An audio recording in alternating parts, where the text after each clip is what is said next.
Many skeptics I've met would like to portray that, oh, clearly the evidence points to God doesn't exist. If you think that God exists, you're being irrational. And many Christians portray, oh, the evidence is so compelling towards God that it's so clear that he exists, and if you don't believe in God, you're being irrational. And it leaves this dichotomy that I don't really fall into either of those, that I really do think there's a lot of evidence that points to God's existence. But I can also understand how someone could look and say, you know what, there's a lot of evidence there, but there's some uncertainty, and I think it's still an open question. And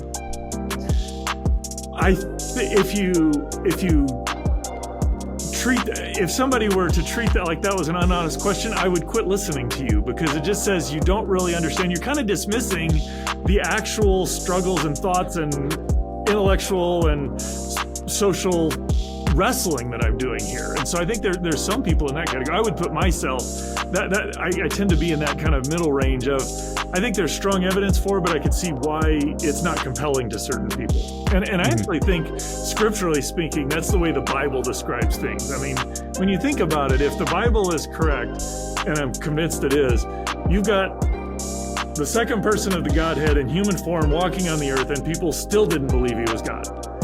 So I mean, there can't be any better evidence than that in some sense. And so it's not, I don't think we're ever going to prove that God does exist, and I don't think it will ever be proved that God doesn't exist.